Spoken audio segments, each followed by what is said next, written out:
o meu sistema. É isso, sejam todos bem-vindos a mais uma transmissão ao vivo aqui no canal V1 Aprova Logo, resolvendo questões de informática. Para quem não conhece o nosso sistema de questões, é sempre bom lembrar que eu vou colocar a questão no ar e vocês têm 2 minutos para responder a questão e logo depois desses 2 minutos eu já entro para resolver a questão com vocês e dando um gabarito. Vou dando um olá aqui para Shirley Rufino, que também chegou aqui na nossa transmissão ao vivo, e também para o João Soares. Boa noite, João. Todos sejam bem-vindos à nossa transmissão ao vivo agora. Então vamos lá, vamos para a questão número 1, e assim que eu soltar a questão, eu dou aqueles 2 minutos e aí vocês vão resolvendo ela, ok? Então vamos lá. Esta é a primeira questão de hoje. Já vamos colocar para vocês o temporizador. Então daqui a 2 minutinhos eu volto para resolver a questão. Tudo com vocês agora.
É isso, pessoal. Vamos lá para a resposta da questão. Sempre antes de dar a resposta aqui, deixa eu dar uma olhadinha, vamos ler o chat ali, o que temos de resposta dos alunos, e aí logo depois a gente já começa ali respondendo. Então vamos ver aqui no chat o que está aparecendo de resposta.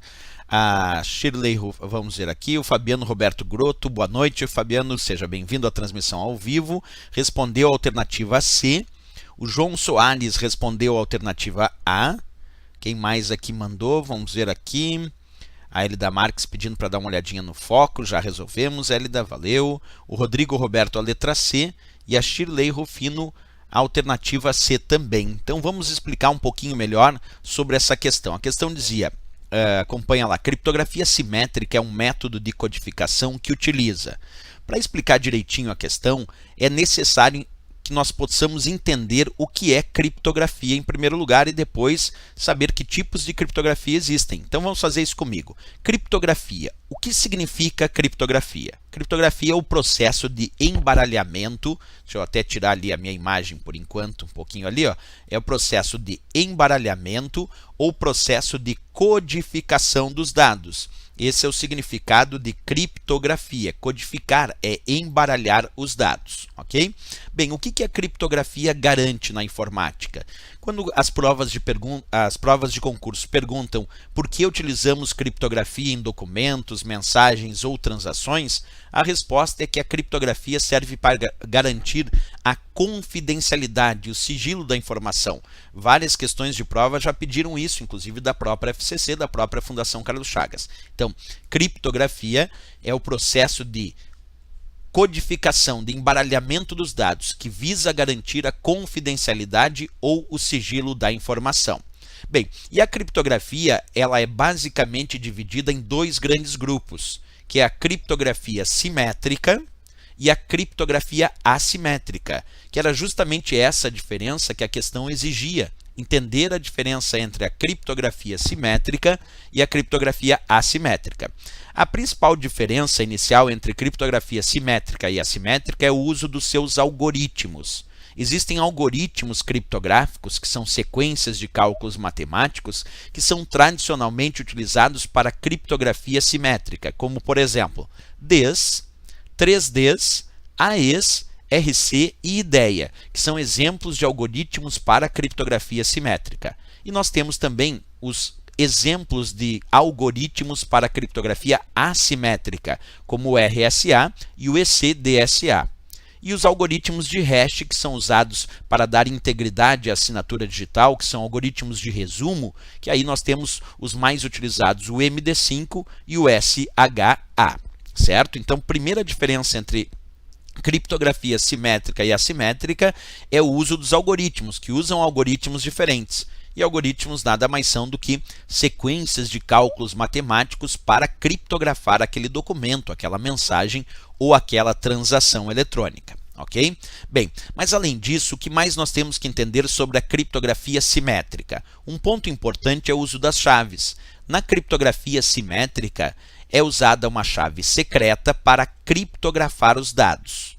Posteriormente, esta mesma chave secreta vai ser utilizada também para decodificar os dados, para decriptar.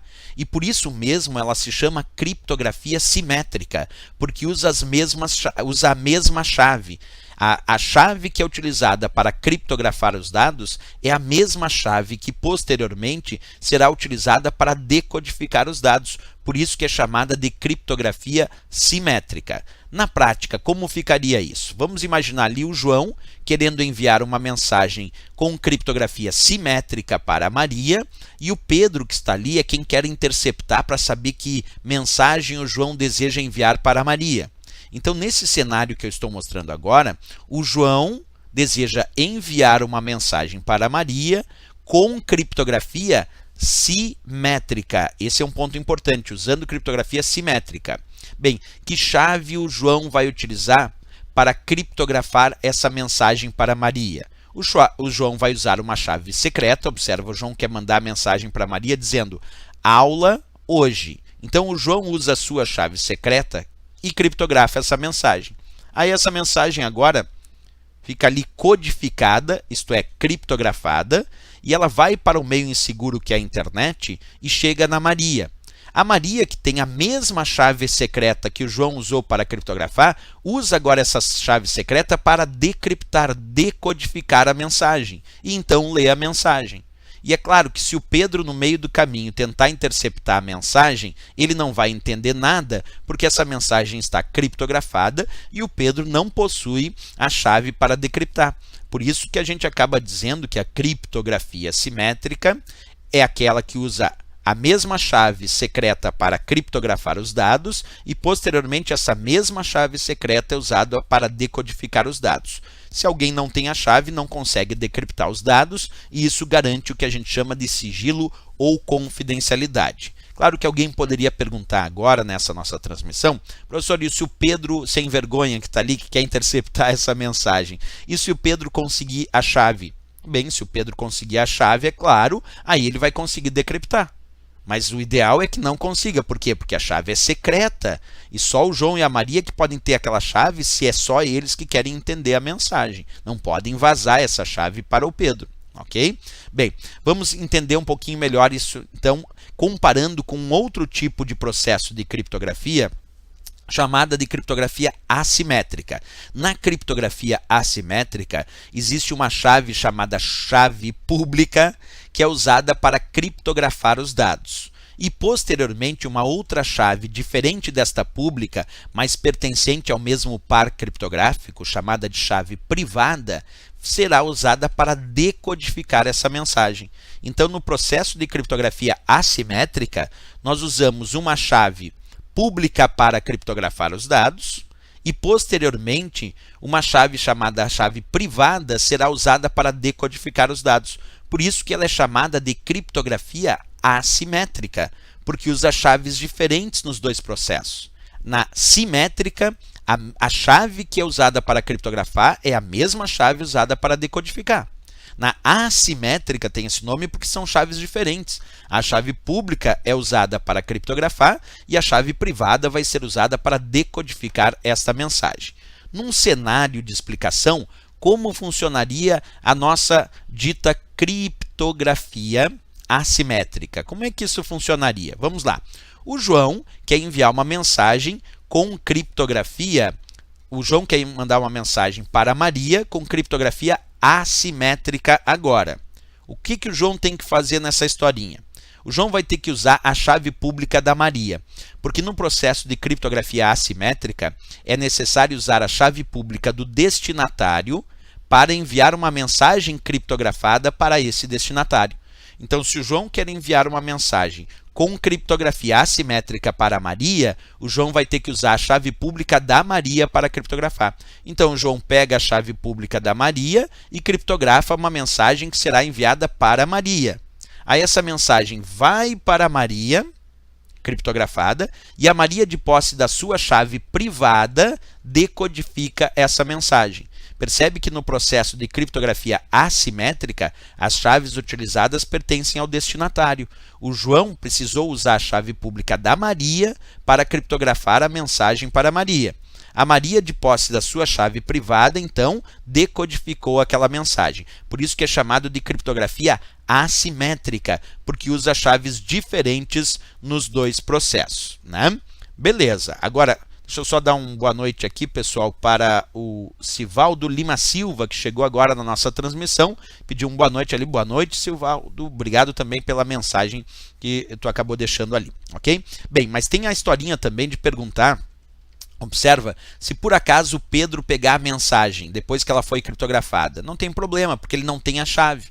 Mas e se o Pedro conseguir a chave pública, ele não consegue decodificar? Não, porque a chave pública na criptografia assimétrica é usada somente para criptografar, não é usada para decodificar. Então não tem problema o Pedro conseguir a chave pública, ele não vai conseguir decriptar a mensagem, só a Maria, que tem a sua chave privada, é que vai conseguir decodificar de fato esta mensagem, né? Vamos falar de outro detalhezinho aqui, deixa eu só deixar em tela cheia sem aparecer ali, ó. A criptografia assimétrica, vamos tirar uma conclusão, é aquela que usa, claro, chaves diferentes, assimétrica, mas, observa, as chaves utilizadas na criptografia assimétrica pertencem ao destinatário. Isso é muito importante. Então, as chaves utilizadas no processo de criptografia assimétrica pertencem ao destinatário. Ok? Bem, outro detalhe então, pessoal, quando a gente volta para a questão agora para resolver, vamos verificar se eles pediram criptografia simétrica ou assimétrica. A questão disse, criptografia, observa comigo, simétrica. É um método de codificação que utiliza. Como ele disse criptografia simétrica na questão, simétrica é aquela que usa a mesma chave, quer dizer, a chave que é usada para criptografar, a mesma chave vai ser usada para decodificar. Então, no processo de criptografia simétrica, é só uma chave. A chave que criptografa é a mesma chave que decodifica.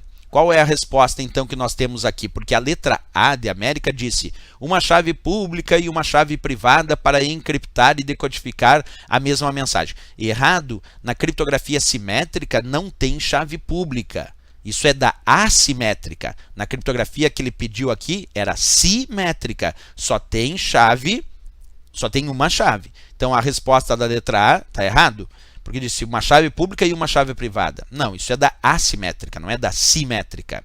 A letra B disse duas chaves públicas para encriptar e decodificar a mensagem. Não, observa, na criptografia simétrica não existe chave pública. A chave pública só existe na criptografia assimétrica, não existe na criptografia simétrica. Então está errado ali a letra B. A letra C disse uma só chave para encriptar e decodificar a mesma mensagem. Essa está certo, já vou marcar a letra C de Canadá como certo, porque quando a criptografia é simétrica, que é o que ele tinha pedido, uma só chave é utilizada. A chave que é usada para criptografar, isto é, encriptar, esta mesma chave vai ser usada para decodificar a mensagem. Então, no caso da criptografia simétrica, é uma só chave para encriptar e decodificar a mesma mensagem. Por isso, a resposta correta aqui, a letra C de Canadá para essa questão. A letra D disse duas chaves privadas para encriptar e decodificar a mensagem. Não, na simétrica é uma chave. A mesma chave que criptografa também é usada para decodificar. Então, não são duas chaves, é uma chave. E a letra E disse uma chave pública, já está errado, porque na criptografia simétrica não tem chave pública. Chave pública é só na criptografia assimétrica. Na criptografia simétrica não tem chave pública, o que já torna errado a letra E de Equador. Então aqui, sem dúvida nenhuma, o gabarito, a letra C de Canadá. Questão bem importante porque fala sobre os processos de criptografia, que são bem famosos aí nas provas de concurso. Ok, pessoal? Fizemos então a questão 1, um relato aí bem interessante, porque falamos muito aí sobre os dois processos de criptografia. Ok, pessoal? Vamos ver aqui o que o pessoal está mandando no nosso chat de mensagem.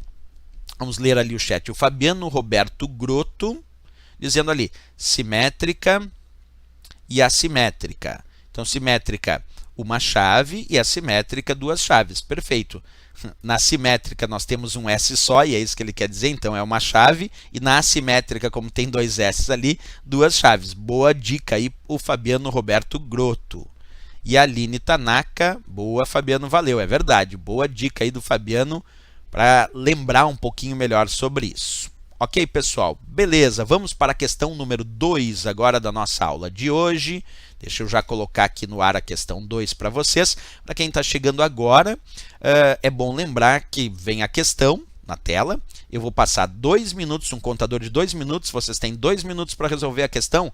E, pessoal, pode colocar ali as respostas no chat, que depois a gente vai avaliando a medida quantos acertaram, se tem mais dúvida nessa ou naquela opção. Sempre é bom o feedback da resposta no chat, porque aí eu consigo descobrir onde é que está a dificuldade da maioria e posso direcionar a explicação de acordo com essa dificuldade, ok? Então, vou colocar a questão 2, vai ficar 2 minutinhos aí para vocês responderem. No contador, é claro. Deixa eu já largar ali o bonitinho o contador para vocês, ó. Ok? E agora vamos largar a questão 2 ali.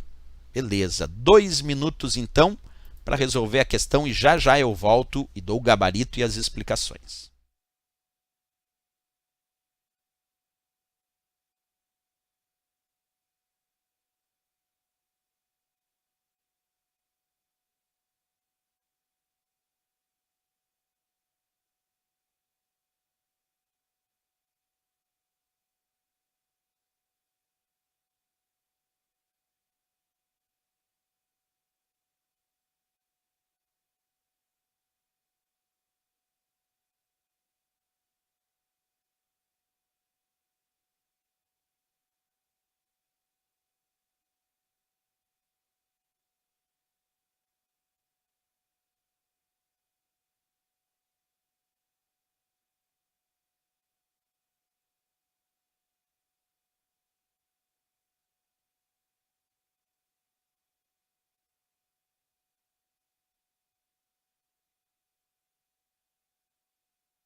Bem, pessoal, finalizamos aqui essa questãozinha, finalizou o tempo, deixa eu tirar o contador aqui e aí vamos à resposta da questão. Como sempre, antes eu vou ler aqui as respostas que foram enviadas no chat e aí a gente vai fazer as avaliações. Deixa eu só responder então o que veio no chat aqui, Só um minutinho ali, vamos ver o que veio então.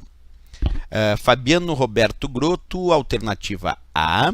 O João Soares respondeu a alternativa E. A Cleia perguntando qual Windows será cobrado no TRE Pernambuco. A melhor versão para estudar para o TRE Pernambuco do Windows é o Windows 7, porque é a forma base aí das questões. Então, Windows 7 e superiores, comparando também com as outras versões.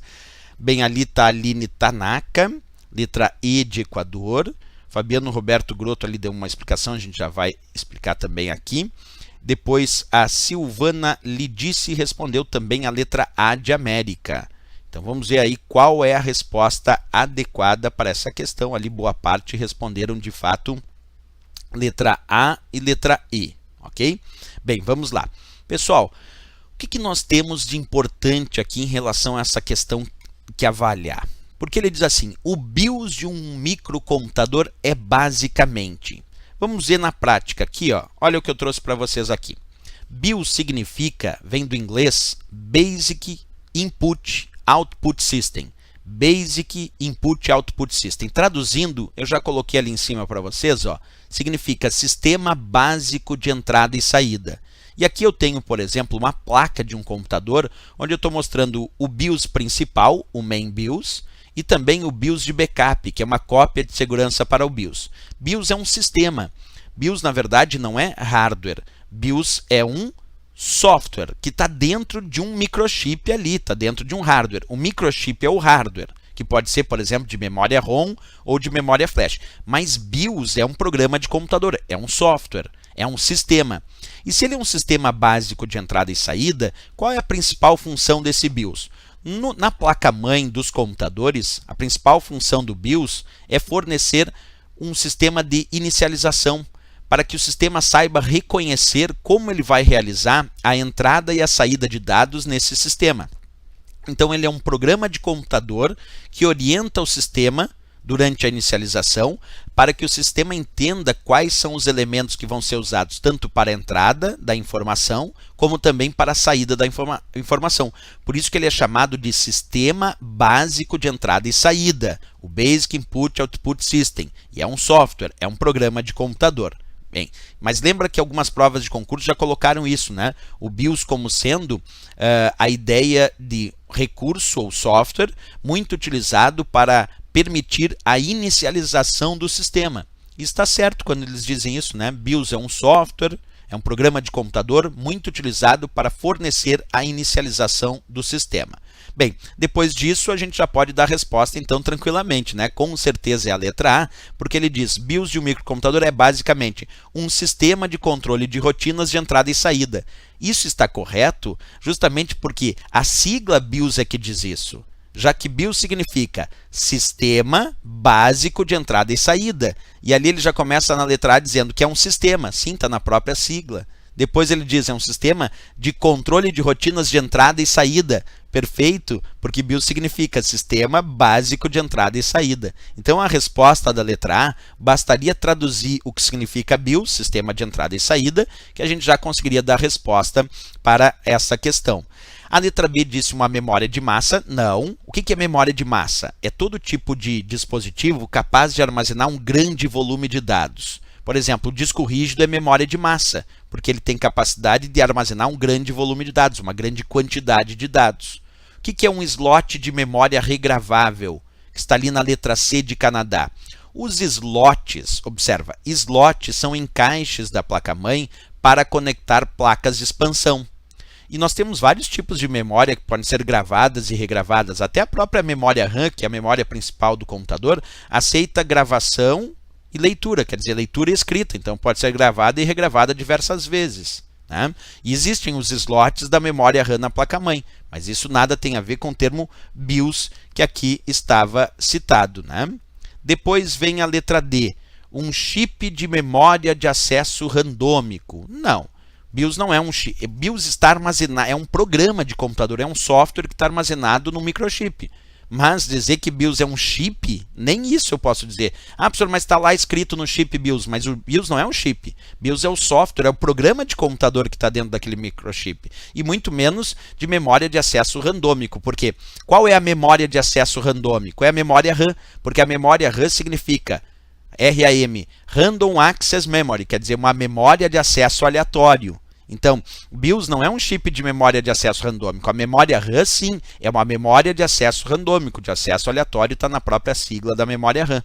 E a letra E disse um sistema operacional de interface gráfica. Não. Exemplo de sistema operacional de interface gráfica é o Windows. O Windows é um sistema operacional que tem uma interface gráfica formada por janelas, barra de tarefas, menu iniciar, ícones e atalhos para facilitar o uso do computador pelo usuário. Então, errado a letra E também. De fato, nessa questão, ficamos com a letra A de América. Sem dúvida nenhuma, a resposta correta para esta questão. A de América. Ok, pessoal? Beleza, deixa eu só responder, então, algumas questõezinhas aqui no chat com vocês. Vamos fazer a leitura aqui. Vários enviaram ali. Então, as alternativas eu já tinha indicado, né? É isso aí. A Cleia já agradeceu ali também sobre a questão do Windows. Beleza, pessoal, só vou dar uma reiniciada rápida aqui no sistema. Só um minutinho aqui. Só para ajustar aqui o sistema que está dando uma quedinha aqui na transmissão. Mas agora já ajustamos o sistema e eu acho que agora já vai ficar mais estável a nossa conexão, que às vezes está falhando um pouquinho. Certo? Vamos para a nossa questão número 3 da noite de hoje. Noite agradável hoje, sempre é muito agradável à medida que vocês vão participando ali no chat e respondendo também as questões, né? Então vamos lá para a questão número 3 de hoje. Sempre lembrando que para quem está chegando agora na nossa transmissão ao vivo, basicamente funciona assim, eu vou colocar a questão número 3 aí na tela, vamos colocar a questão número 3 na tela, vai ficar um contador de 2 minutos, que eu vou disparar ali, já vou até mostrar para vocês aqui o contador, vai ser disparado, vai ficar 2 minutos a questãozinha, e aí vocês têm 2 minutos para responder e depois eu volto para resolver a questão com vocês. Tá aí a questão número 3 de hoje. Vamos disparar o cronômetro, ali 2 minutinhos para resolverem a questão. Daqui um pouquinho eu estou de volta para ajudar vocês no gabarito e na resolução dessa questão. Tudo com vocês, 2 minutinhos lá para responder.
É isso aí, pessoal. Olha lá, vamos lá resolver essa questão. Essa questão é o que eu chamo de pegadinha da Fundação Carlos Chagas, pegadinha da FCC. Primeiro vamos avaliar ali no chat o que o pessoal está respondendo e aí logo já vou dar o gabarito da questão e vou ajudar vocês a como resolver esse tipo de questão em prova. Bem tradicional essa questão, aparece muito nas questões. Bem lá, vamos lá. Silvana Lidice, letra D. Elida Marques indicou letra D.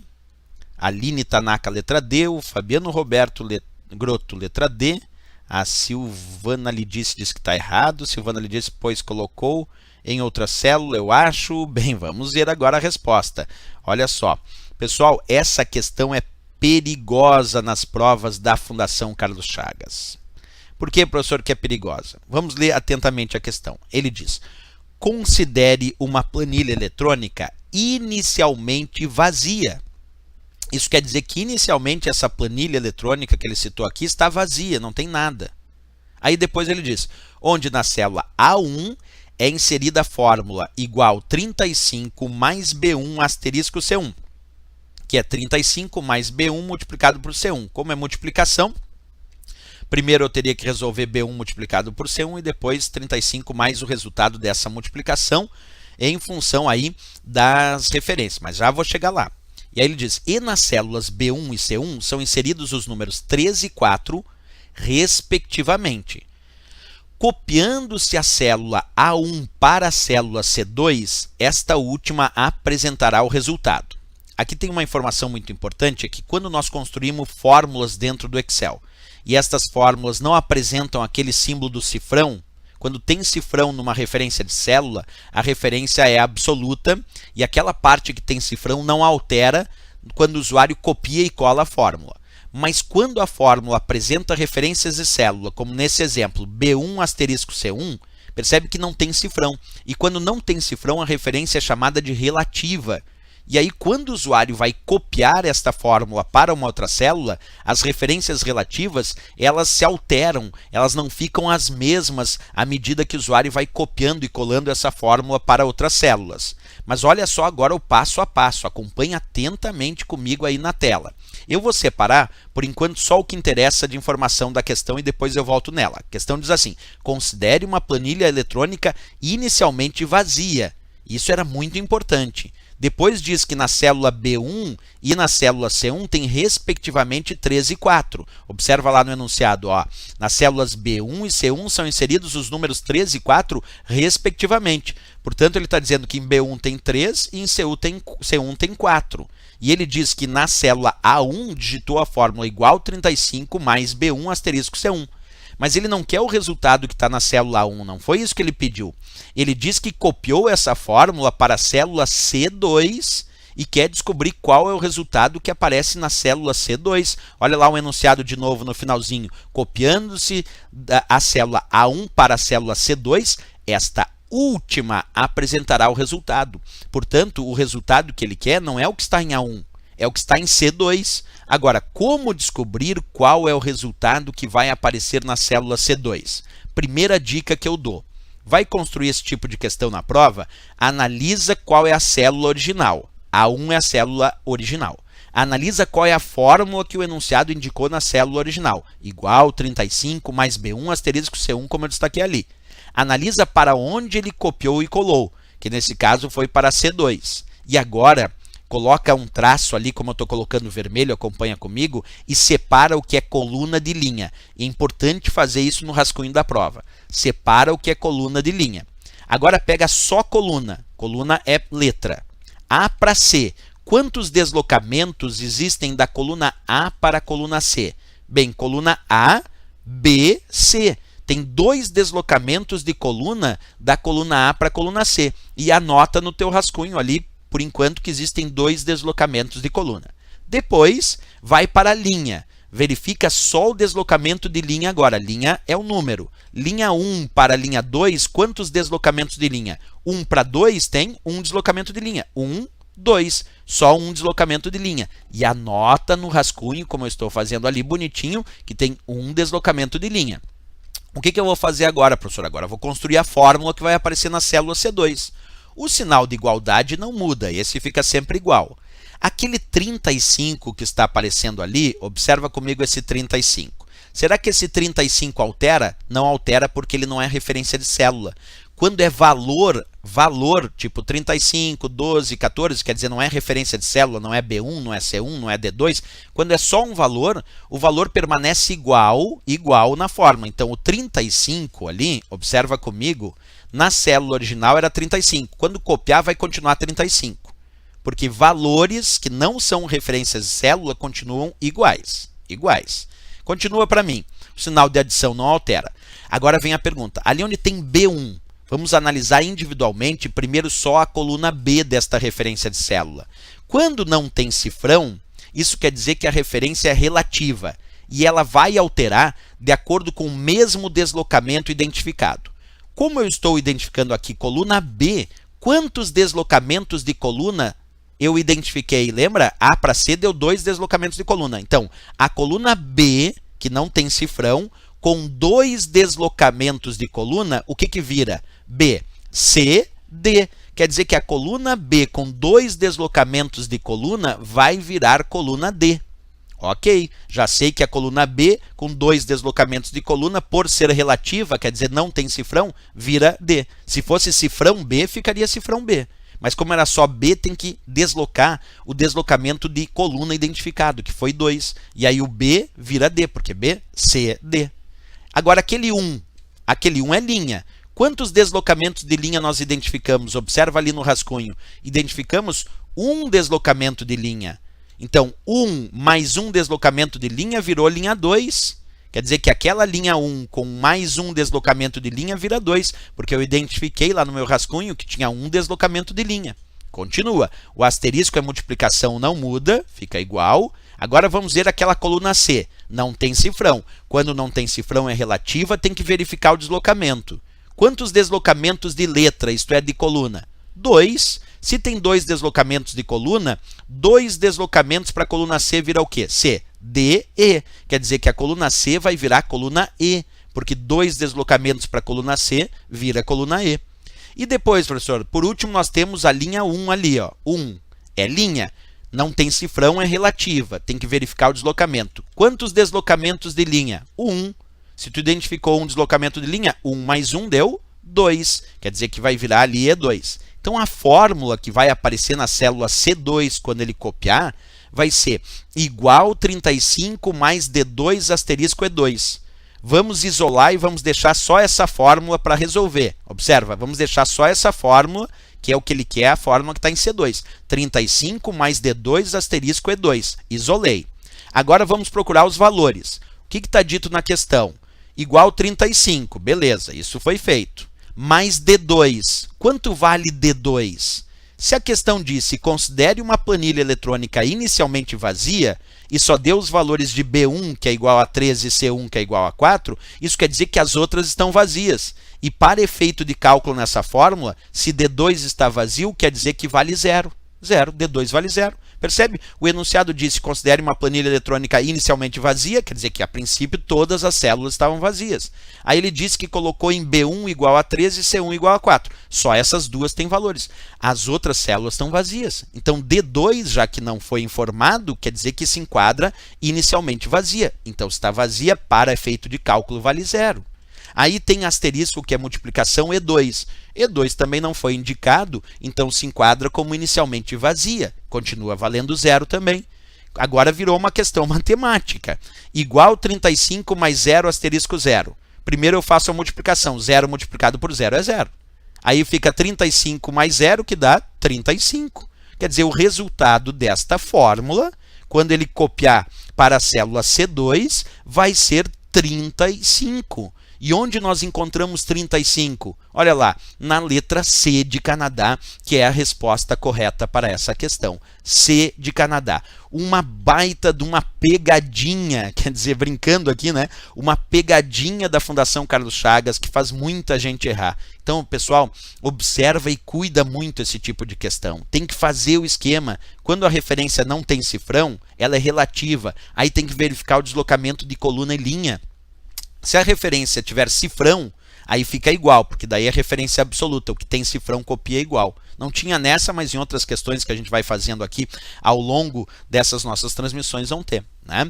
Vou voltar ali para o chat, vamos ver o que o pessoal está indicando ali no chat. Ali, o que o pessoal colocou? Ó, colocaram muito letra D, e não é a resposta, é a letra C de Canadá, né? Fabiano Roberto Grotto já estava com cara de pegadinha. Essa questão é verdade, Fabiano. Essa questão é a legítima que tem cara de pegadinha, né? Ali a Silvana lhe disse verdade. O Márcio Google, olha o Google aí presente na nossa transmissão. Obrigado, Márcio, ali pela presença. O pior é que havia resultado de 47. O pior era isso. Por isso que a maioria foi na letra D, né?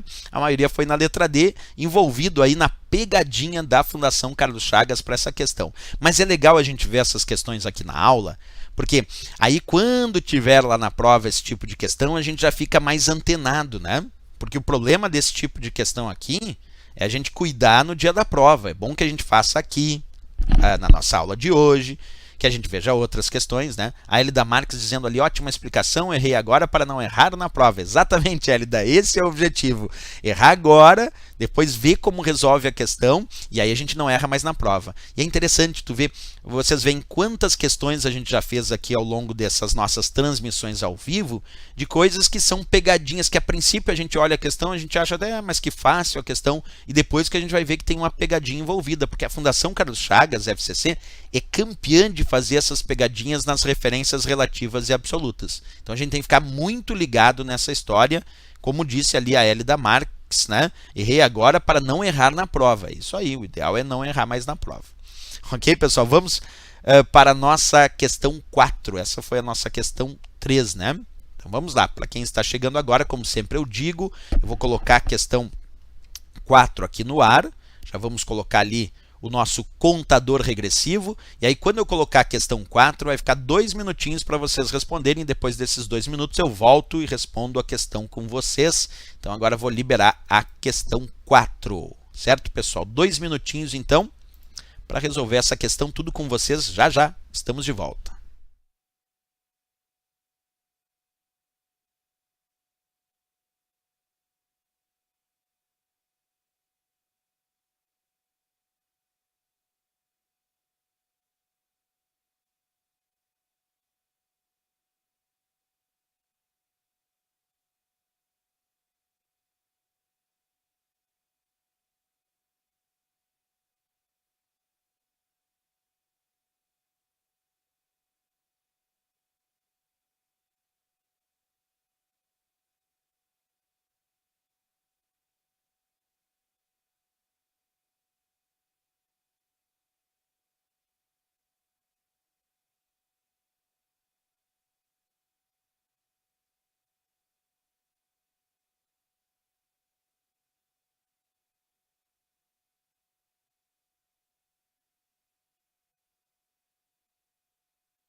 Bem, pessoal, estamos agora de volta para resolver a nossa questão número 4. Como sempre, eu vou observar ali quem respondeu a questão e aí vamos avaliar ali.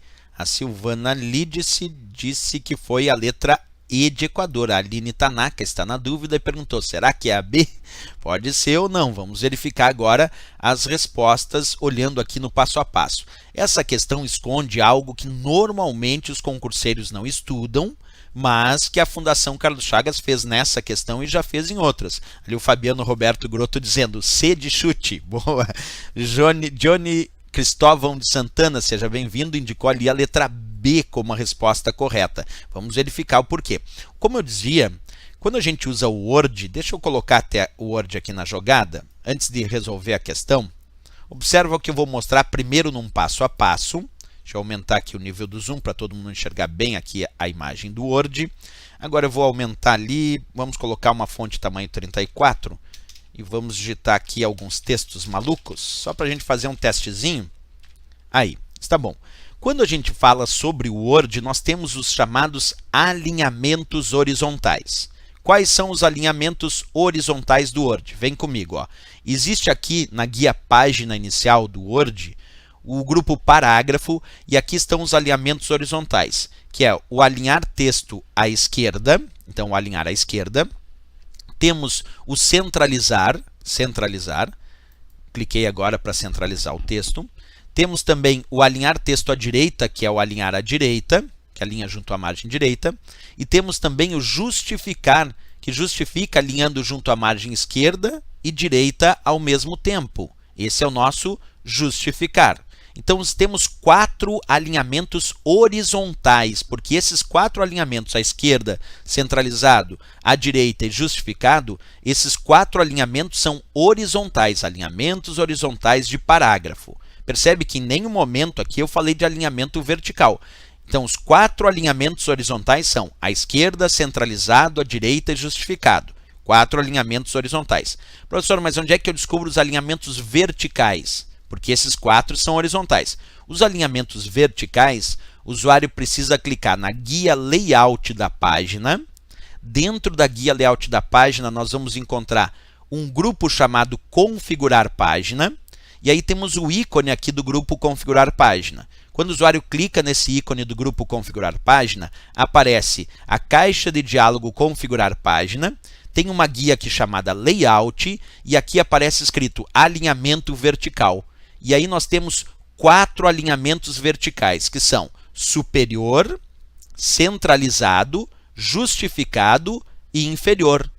Vou repetir, nós temos 4 alinhamentos verticais, superior, centralizado, justificado e inferior. Bem, se nós temos 4 alinhamentos verticais e 4 alinhamentos horizontais, a minha pergunta é a seguinte: quais são os alinhamentos que existem tanto nos alinhamentos verticais quanto nos horizontais? Vamos pensar.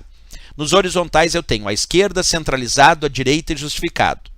Nos verticais eu tenho superior, centralizado, justificado e inferior. Quer dizer que superior e inferior é só nos verticais. A esquerda e a direita é só nos horizontais. O que tem de igual que existe nos dois é os centralizados e os justificados. Porque centralizado eu encontrei tanto no alinhamento horizontal quanto no alinhamento vertical. Justificado eu encontrei tanto no alinhamento horizontal quanto no alinhamento vertical. Então vamos voltar para a questão agora e responder o que ele queria. Observa, as opções de alinhamento de texto num documento Word comuns, tanto para alinhamento horizontal quanto para alinhamento vertical são: a resposta tem que ser de fato a letra B de Brasil, centralizados e justificados. Porque centralizado e justificado eu encontro tanto nos alinhamentos horizontais como nos alinhamentos verticais. Quer dizer, comuns para ambos. Por isso que eu disse que essa questão também reserva uma certa pegadinha. Por quê?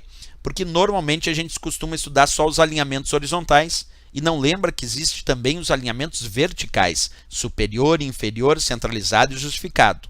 Então, centralizados e justificados é o que tem de comum nos dois, existe em ambos.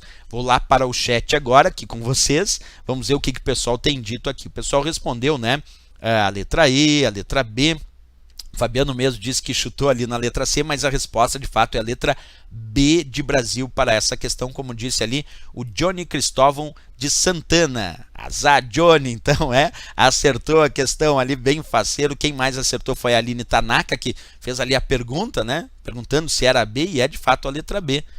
E é isso mesmo, né, pessoal? Tu vê que as questões de informática da Fundação Carlos Chagas, a gente não pode, pessoal, ficar somente no básico. O básico seria estudar só os alinhamentos horizontais, mas é necessário nas questões da FCC, quando tem, por exemplo, no edital Word, que é o nosso caso do TRE São Paulo, estudar não só os alinhamentos horizontais, mas como também os verticais. Quer dizer, a gente tem que sempre fazer algo mais em relação à FCC, porque o básico do básico já não cai mais nas provas de concurso. Eu me lembro que quando eu comecei a dar aula para provas de concurso, lá no ano 2000, então já estou aí com 16 anos dando aula para concurso público, de informática para concurso público, quando eu comecei, as questões sobre o Word eram questões que bastava o básico, mas agora o olhar do concurseiro para resolver as questões, principalmente do Word, não pode mais ser só daquilo que está inicialmente visível. Tem que sempre explorar o que está escondido nas caixas de diálogo, clicando naquele ícone. É bem importante isso. Ok, pessoal? Beleza, então. Vamos para a nossa questão número 5. Vamos lá. Para quem está chegando agora, já vou alertando, já vou avisando que basicamente funciona assim. Nós vamos soltar a questão vai ficar um contadorzinho que já apareceu ali, ó, de 2 minutos para vocês tentarem resolver a questão. Logo depois, passando os 2 minutos, eu volto, resolvo a questão e dou o gabarito e também dou as dicas importantes para as provas de concurso em relação a esse comando. Ok? Vamos lá então, tudo com vocês. Está aí a questão no ar. Em 2 minutos estou voltando para responder.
É isso aí, pessoal. Vamos lá, voltando para ativa aqui, vamos responder a questão. Primeiro, como sempre, vamos ler aqui as informações no chat, né? Vamos ver o que o pessoal anda respondendo ali. Vamos lá.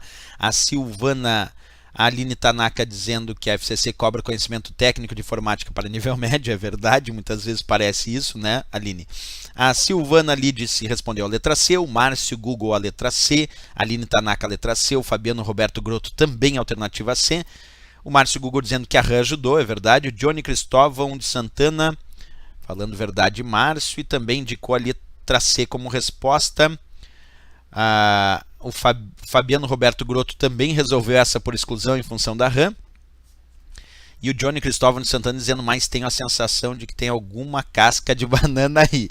Será que tem, Johnny? O Johnny já está vacinado com as questões da Fundação Carlos Chagas. Então vamos lá, vamos à resolução da questão, acompanha comigo aí no passo a passo. Lendo primeiro. Basicamente as funções de cálculo, controle, vírgula, armazenamento temporário de dados e leitura e gravação de dados são realizados em um microcomputador, respectivamente nos dispositivos. Então nós temos aí 3 variações. Nós temos funções de cálculo e controle, depois armazenamento temporário de dados e por último leitura e gravação de dados. Bem, olha só o passo a passo aqui, deixa eu mostrar uma imagem para vocês. Quando a gente fala da CPU, a unidade central de processamento do computador, e aí eu mostro o Core i7, que é um processador da Intel, o processador é a CPU. Muita gente me diz que a CPU é o gabinete, mas não é. A CPU é a unidade central de processamento, é o cérebro do computador e é justamente o processador. E é na CPU, observa agora a questão, que são realizadas as funções de cálculo e controle. Fazer funções de cálculo e controle é processar dados. Basicamente o que uma CPU faz, um processador faz, uma unidade central de processamento faz, é isso. É exatamente o que a questão disse, cálculo e controle. Então, quem faz os cálculos que demandam o processamento de dados é a CPU. Processar dados nada mais é do que fazer cálculos e cálculos e cálculos de comparação lógica, cálculos aritméticos, cálculos matemáticos. Portanto, a resposta aqui, de fato, por enquanto a CPU é a resposta, o que deixa a letra B e C nas alternativas por enquanto. porque quem faz as funções de cálculo e controle, de fato, é a CPU. Depois ele diz armazenamento temporário de dados. Quem é que faz o armazenamento temporário de dados? A memória RAM. A memória RAM, que significa Random Access Memory, é a memória de acesso aleatório, é considerada a memória principal do computador. E essa memória RAM é uma memória volátil. Isso quer dizer que ela perde os dados na ausência de energia elétrica. E por perder os dados na ausência de energia elétrica, quando o usuário desliga o seu computador, todos os dados da memória RAM são apagados. Por isso que a memória RAM, que é a memória de acesso aleatório e a memória principal, ela tem armazenamento temporário. Os dados são perdidos. Todo o conteúdo da memória RAM é apagado quando o computador é desligado. E a função dela é manter armazenados os dados que estão sendo processados, que estão em execução, que estão sendo processados pelo processador. Então, a CPU processa os dados e a memória RAM, que é a memória principal, armazena os dados que estão em processamento. Mas se os dados já não estão em processamento, a memória RAM também não precisa mais armazenar esses dados. E além disso, como eu comentei aqui, ela é volátil, ela perde os dados na ausência de energia elétrica. Portanto, essa parte onde diz armazenamento temporário de dados é função da memória RAM. Armazenar temporariamente os dados enquanto esses estão sendo processados pela CPU. Se não mais estão sendo processados, não precisa mais armazenar na memória RAM. E mais, se acabar o fornecimento de energia elétrica, como eu disse, ela perde os seus dados. E aí a questão, por último, diz lá, leitura e gravação de dados. Bem, para fazer a leitura e a gravação dos dados, nós podemos usar vários periféricos, porque aí existem os periféricos de entrada. Vamos até pegar uns exemplos aqui de periféricos para ver o que é periférico de entrada e saída. Periféricos de entrada de dados são aqueles que enviam dados para a CPU processar. E os periféricos de saída são aqueles que recebem os dados que a CPU já processou. Existem ainda os periféricos de entrada e saída, que enviam e ou recebem dados para a CPU processar. Um simples fone de ouvido é um periférico de saída, porque se eu estou ouvindo é porque já foi processado. Uma webcam é um periférico de entrada, porque está enviando aquela imagem para a CPU processar. Uma impressora é um periférico de saída, a não ser que seja uma impressora multifuncional, que tem scanner e impressora, aí é periférico de entrada e saída. O mouse, periférico de entrada, porque o movimento envia dados para a CPU processar. O teclado, periférico de entrada, porque envia dados para a CPU processar.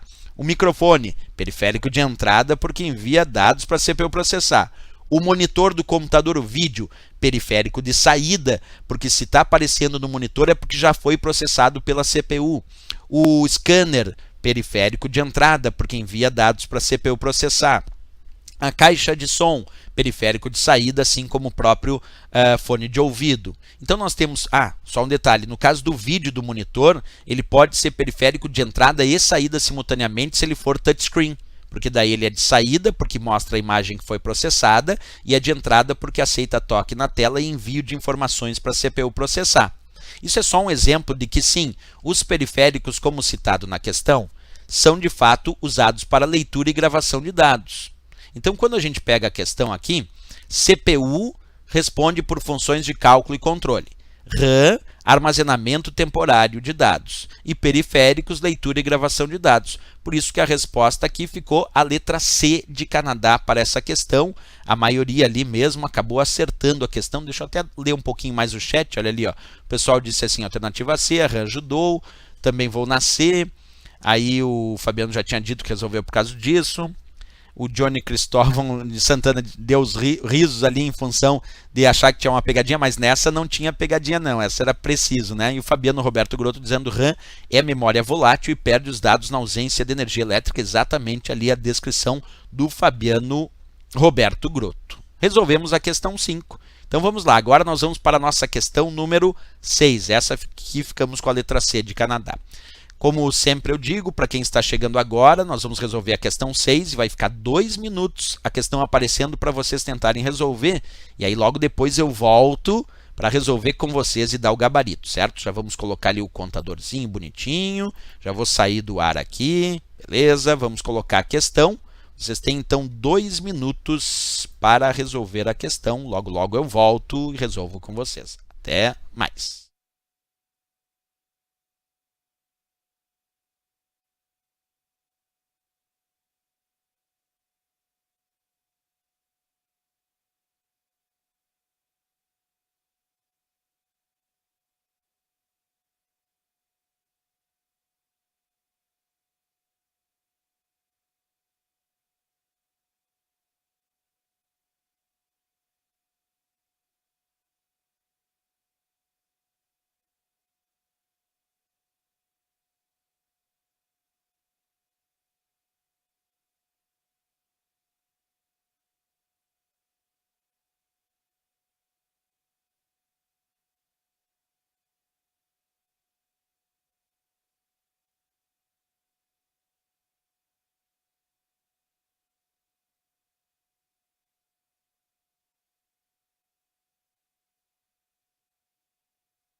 Ok, pessoal, estou de volta para resolver a questão 6, uma questão do Word. Como sempre, eu vou ali no chat primeiro. Vamos lá, quem tiver já a resposta, já pode arriscar ali uma resposta na questão, uma questão sobre tabela do Word, que é bem famosa. Quer ver? Ó? Antes de resolver a questão, percebe o que ele disse no enunciado. Num documento Word, estando o cursor posicionado na célula de uma tabela, e clicando-se com o mouse em inserir tabela. Observa lá, o pessoal, vamos ver, já está vindo aqui as respostas. A Silvana ali diz que vai na D. O Márcio Google também indicou que vai na D. O Johnny Cristóvão de Santana disse vou na A, mas com dúvida de que seja a letra E. Vai no chute mesmo. E é isso aí, Johnny. Vamos lá. Quando não dá, né, para pegar a questão no todo, é dar um chutezinho ali. Tomara que tenha acertado o chute. Tomara que o Johnny Cristóvão seja bom no futebol ali e saiba dar o chute. Mas é isso aí. Agora vamos continuar a ideia. Percebe que o que ele disse é o seguinte, que ele tem uma tabela, que o cursor está posicionado na célula de uma tabela e que ele foi lá com o mouse em inserir tabela. O que vai acontecer? Vamos olhar na prática. Eu tenho aqui o Wordzinho e aí a gente tira as devidas conclusões. Vamos ver lá. Enquanto isso eu vou lendo ali. A Aline Tanaka diz para mim é a A e a C parecem iguais, mas não são. A e a C só parecem iguais. Deixa eu colocar o meu Word mais bonitinho aqui para vocês verem melhor. Ó. Parecem, mas não são. Primeiro vamos inserir uma tabela. Quer ver? Ó? Vem comigo. Primeiro vamos fazer uma tabela porque ele disse que está dentro com o cursor em uma célula de uma tabela. Então eu vou colocar aqui uma tabelinha com 1, 2, 3, 4 colunas e 3 linhas, ok? Agora olha o que eu vou fazer, eu vou colocar o cursor numa célula dessa tabela. E agora, como ele pediu, eu vou clicar em inserir tabela. E vou escolher a quantidade de linhas e colunas. Vamos escolher ali, ó, 3 colunas e 2 linhas. E vou clicar. O que aconteceu quando eu estou com o cursor dentro da célula de uma tabela e clico em inserir tabela e escolho a quantidade de linhas e colunas? Ele insere uma outra tabela dentro da célula dessa tabela. Porque tem uma questão que ficou famosa em outras provas da FCC que diz o seguinte, que em uma tabela do Word é possível aninhar tabelas. O que eles querem dizer com aninhar tabelas? Querem dizer que dentro de uma tabela eu posso colocar outra tabela. Vamos repetir de novo a operação para não ficar dúvida? Acompanha comigo, vou desfazer. Ó. Vou colocar agora o cursor aqui nesta outra célula aqui. Estando nesta célula da tabela, vou clicar em inserir tabela, que é o que ele pediu, escolho a quantidade de linhas e colunas e vou inserir aqui, ó, uma outra tabela dentro da célula dessa tabela, que é o aninhamento. Então vamos agora para a questão, porque nós não temos duas opções não, só tem uma certa, quer ver? Ó? O que acontece quando ele diz assim, num documento do Word estando o cursor posicionado na célula de uma tabela, como eu fiz ali, o cursor estava dentro de uma célula da tabela, e clicando-se com o mouse em inserir tabela será, letra A, dividida a célula em que estiver o cursor na quantidade de linhas e colunas especificadas? Não, não dividiu a célula, não. Ele inseriu uma outra tabela dentro daquela célula, a letra A está errada. Letra B, dividida a tabela existente na posição imediatamente acima da célula em que estiver o cursor. Não, ele não dividiu a tabela. Ele inseriu uma outra tabela dentro da célula daquela tabela. Letra C, vai ser criada uma nova tabela na quantidade de linhas e colunas especificadas dentro da célula em que estiver o cursor. Perfeito, letra C de Canadá é a resposta correta, porque foi criada uma nova tabela na quantidade de linhas e colunas especificadas dentro da célula em que estiver o cursor. Foi isso que aconteceu. Olha lá, ó. Vamos até puxar de novo aqui a imagenzinha do Word. Olha lá, foi criada uma nova tabela dentro da célula daquela tabela, de acordo com a quantidade de linhas e colunas escolhidas, né? A letra D diz, criada uma nova tabela na quantidade de linhas e colunas especificadas abaixo da tabela existente. Não, não foi abaixo, foi dentro da célula em que estava o cursor. E a letra E emitida uma mensagem de operação inválida. Aí não, porque eu posso colocar sim uma tabela dentro de outra tabela. Isso nós chamamos de aninhamento das tabelas. Vamos ver ali no chat o que o pessoal anda respondendo. Olha lá. O Johnny vou na A, a Aline Tanaka, para mim A e C parecem iguais, mas não são, acabamos de ver, né? Porque não vai ser dividida, vai ser criada uma nova tabela.